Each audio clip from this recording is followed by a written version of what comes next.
dungeon does take a little while. Something I noticed is that this dungeon... Well, I burned myself, but something I've noticed is that... No! Get back here! Get back here! Be my friend! The platform, be my friend! I want you to be my friend! We will make cupcakes together! You betrayed me!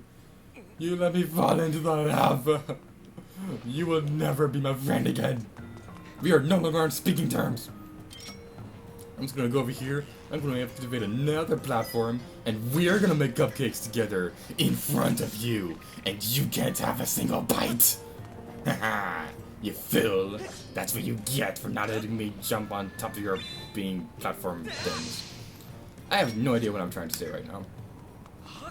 Anywho, there's a staircase over here that we need to go take care of, and things like that, and be epic, amazing, and stuff. The bridge of decision. Choose your path you believe in. Move forward bravely. Oh no, what are we supposed to do? I'm not good at making tough decisions. You see that there are two statues down there, one with its eyes closed, and the other one over here, its eyes are wide open. The Mogma at the beginning of the dungeon said to go to the statue with its eye that was sleeping, so what we need to do is that we need to skydive over to the statue that's eyes closed. The platform will magically appear, and we can land on our face because I forgot to push the B button. And then we can go up to the staircase and break some jars and things like that. We can also destroy these butterflies. Stupid butterflies. You thought you could be adorable, but nothing adorable is allowed to exist in the Nintendo world.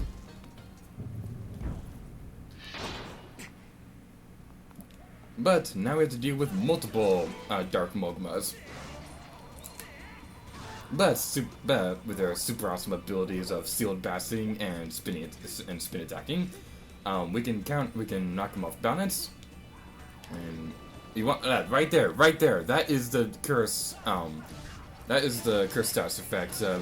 Like I said before, instead of fire, these guys will blow the curse status effect. So you want to be very careful with that. If it does attack you, then just like the other curse status effect, just like the other enemies in this game that affect the status, that affect the curse status effect, you will not be able to pull out your sword. So it's going to make, and it's not a very good time right there to not be able to use a sword, because after all, those are very difficult enemies to begin with. But the fact that they can have the ability to make you not be able to use a sword for a minute is honestly one of the meanest things ever.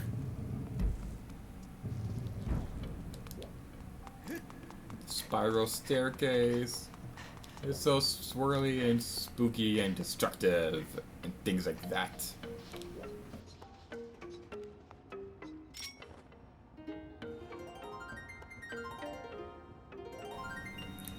There's a ghost wall right there if you want to activate it. I don't really want to do that right now. I don't really particularly care that much about using the goddess walls. I don't know. They are useful. You can use them to replenish your health and items and stuff, but I just never really use them all that much, because before I go into the dungeons, I like super prepare myself. I like really prepare myself for these areas. Like I'll get multiple potions. I will get I'll make sure all my items are properly equipped and stuff like that. So I never really have a use for those goddess walls or anything like that. And let me just say, Epic Mickeys could really learn a lesson from... Get off the wall, Link. The final part of Epic Mickey could really learn a lesson from this, how this game did the spiral staircase. Because if any of you watched my Epic Mickey Let's Play, you may remember just how irritating that last part of the game was. Because at the very end of the game, there's a spiral staircase of doom, and it's so much more difficult than it used to be because of the stupid camera in that game. That Epic Mickey learned a huge lesson of how to do spiral staircases properly. But enough about that little rant. That Let's Play has been over for a little under a month at this point, at the time of recording this video. And I'm honestly really glad that I don't have to record anymore. Well, I do have to record the bonus video for that Let's Play, but I'm not going to be doing that for a long time because that Let's Play was a huge pain to do. Now, take note of how many wings each of these statues have. Like, this one has 1, this one has 2, and so on and so forth. So keep that in mind as we're going in here.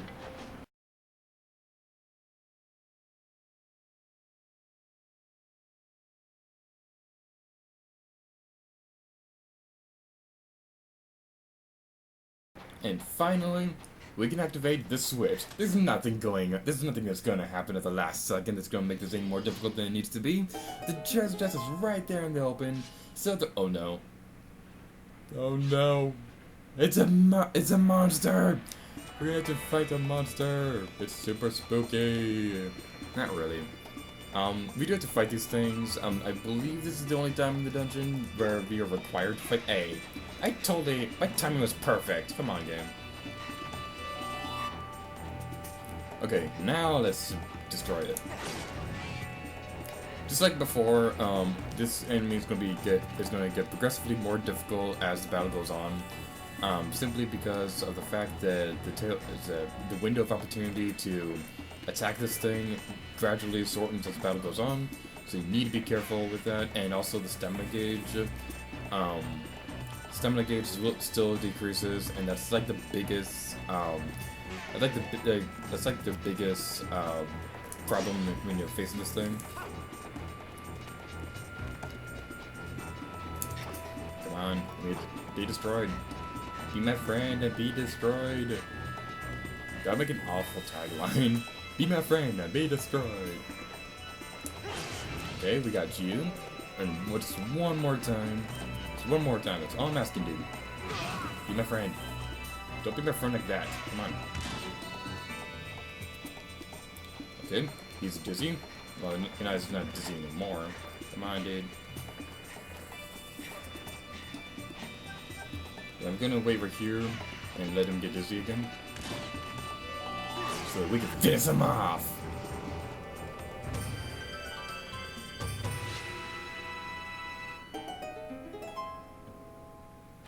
You know, if the monsters really wanted to keep Link away from the prize at the end of the dungeon, they would keep those kind of gates open forever, because Link would not be able to get out of the dungeon if you would. Because Link would never be able to get out of these dungeons if those gates stayed closed. So, yeah, I never understood why those monsters opened those gates afterwards. Well, it might not necessarily be the monsters who are controlling the dungeons, but whatever. The gates open after you defeat the enemies. It's the same basic thing across the entire Zelda series, where you defeat the enemy and the gates will open to your doom. But now we got the boss key, which means we're gonna have to go through one of those super fun puzzles again. Isn't that exciting?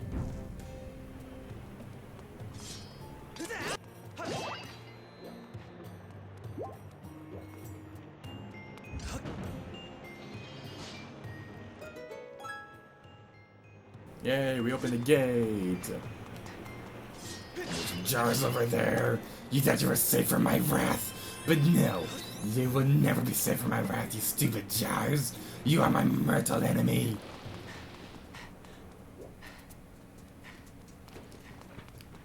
With all that taken care of, you may think we are done with this dungeon. But there's actually one more thing I want to take care of real quick, because if you pull up your map, you may notice that there is one more treasure chest hidden from our reach. I'm gonna go get that real quick, so I'll see you guys in a minute.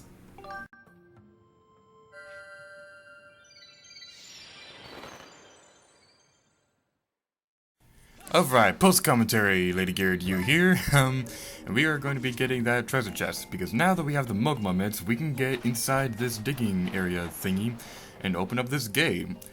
This requires a little bit of backtracking to get to. The easiest way is to just go to the bird statue like I did a moment ago, and use that to get back to the sky, and then go into the dungeon again and get into this area. This room was the first room where we encountered the fire hand guys. So what we need to do is that now we have the Mogma mitts, we can open up that gate, go down this hallway, go down the staircase of your doom, and there are water plants right there. So now that we have the access to the water plants, we can actually fight that magma hand. So we need to open up that gate right there, and as usual, poke the water plant to make it stick onto your sword, to make it all awesome and stuff. And then you need to jump down here, and then the magma hand will appear. These things are still really awesome to fight. I know I said that already, but I feel like it's be worth noting again because you can physically see the cracks on the hands as it's being destroyed, and just little details of it, like the way it moves around and the way it picks up the platforms and the cracks on its hands as it's being destroyed. The little details like that really make it one of my favorite really make it one of my favorite enemies in the in Skyward Sword.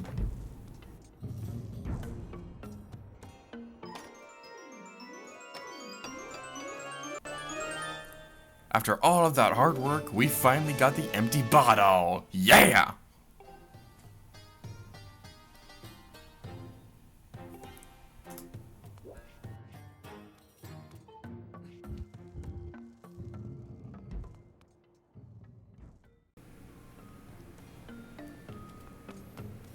After all that horrible stuff, one final thing we're going to be doing is that before we end this video, is that we're going to be going through this stupid dungeon keys again. I still don't like these things, but I've been complaining about those throughout this entire Let's Play.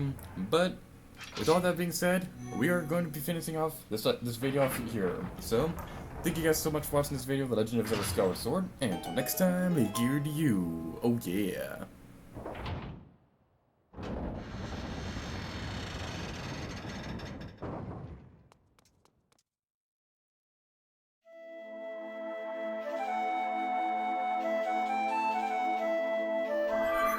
System.